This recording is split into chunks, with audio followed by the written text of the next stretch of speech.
તાલુકાના મેઘા પીપળિયા અને સુલતાનપુર વચ્ચે મેઘલ નદી કાંઠે આવેલ દેવળકા ધામમાં જડેશ્વર મહાદેવનું મંદિર આવેલું છે. ચાલો તેના દર્શન કરીએ. કુકાવાવ તાલુકાના મેઘા પીપળિયા અને સુલતાનપુર વચ્ચે મેઘલ નદીના કાંઠે આવેલ દેવળકા ધામમાં જડેશ્વર મહાદેવનું મંદિર આવેલું છે. આ મંદિરમાં દેવોના દેવ મહાદેવનું નામ જડેશ્વર મહાદેવ તરીકે પાડવામાં આવ્યું છે.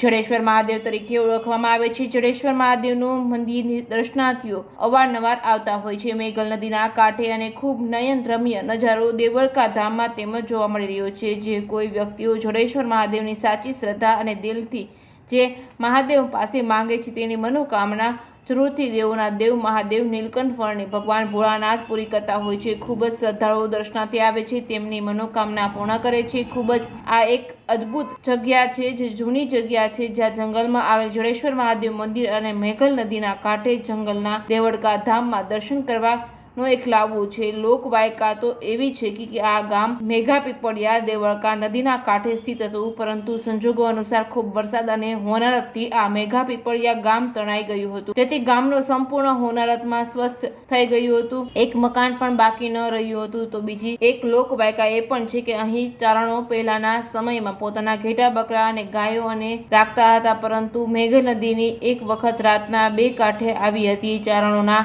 બધાય માલઢોર તણાઈ ગયા હતા, જેથી ચારણોએ આ નદીને શ્રાપ આપ્યો હતો કે હવેથી ભલેને બે કાંઠે નદી વહેતી હોય, પરંતુ સવાર પડતા જ નદીમાં એક પણ ટીપું પાણી નહીં રહે. ત્યારથી જ આ સુધીમાં મેઘા પીપળિયાની આ મેઘલ નદીમાં ગમે તેટલો વરસાદ પડ્યો હોય, બે કાંઠામાં નદી વહેતી હોય, પરંતુ સવાર પડતાની સાથે જ આ નદીમાં એક પણ ટીપું પાણી રહેતું નથી. જેથી 2015ના હોનારતથી ખૂબ જ વરસાદ હતો, પરંતુ પાણી નદીમાં રહેવાને બદલે બધું જતું રહ્યું હતું. ખૂબ નુકસાની સહેવાનો ખેડૂતોને વારો આવ્યો હતો, પરંતુ દેવોના દેવ મહાદેવ અને જડેશ્વર મહાદેવના સાનિધ્યમાં ખૂબ જ અલૌકિક અહીંનું વાતાવરણ જોઈને બધા લોકોને અહીં એકવાર આવવાનું મન થાય. તેથી જ તો મેઘા પીપળિયા અને સુલતાનપુરાના ગામના સહયોગ વર્ષમાં 2 થી 3 વખત મહાદેવના જડેશ્વર મહાદેવના દેવળકા ગામ મુકામે જમણવારીના અને હવનના કાર્યક્રમો તથા કથાનો પણ આયોજન કરવામાં આવે છે. મંદિરમાં એક પૂજારી પણ રહે છે, જે ઘણા વર્ષોથી જડેશ્વર મહાદેવની પૂજા કરે છે. હંમેશા મૌન રહેતા સંત દેવોના દેવ મહાદેવની પૂજા કરી ધન્યતા અનુભવતા હોય છે. અને અહીં મહાદેવને ડોકની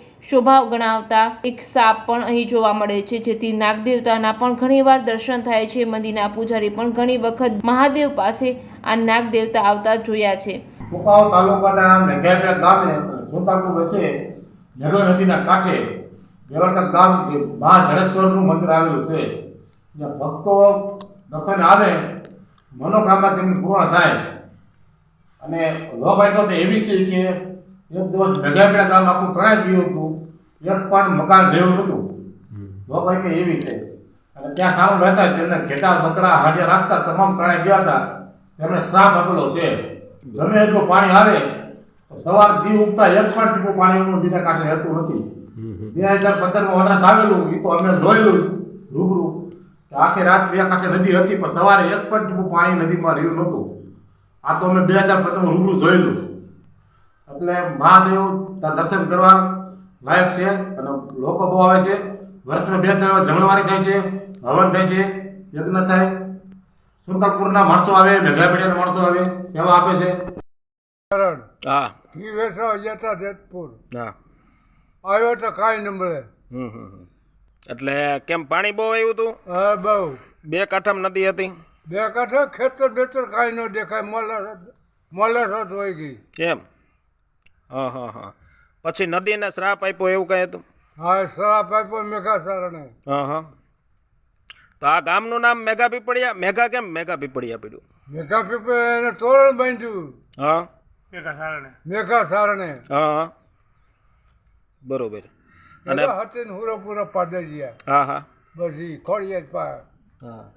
કઈ કઈ વસ્તુ હું તણાઈ ગયું હતું એનું બાપા? બધું કાંઈ નહીં, ઘર વખરે કાંઈ નહીં. છોકરા સાબરા બધું. હા હા જે ઘી વેચવા ગયા હતા એ રહ્યા. હા. પછી એને શ્રાપ આપ્યો હા એ શ્રાપ આપ્યો કે આ નદીમાં પાણી નહીં રહે એમ. નહીં રહે. એટલે એ દિવસથી આજ સુધી આપણી નદીમાં પાણી નથી રહેતું. હા રહે જ નહીં, ગમે એટલો વધે નહીં. એનો હરાપ છે મેઘા સારણનો. એટલે પેલા આપણું ગામ અહીંયા હતું. આપણે ખીચડે. બરોબર. પછી વરસાદના હિસાબે તણાઈ ગયું એવું થયું ને હા ઓકે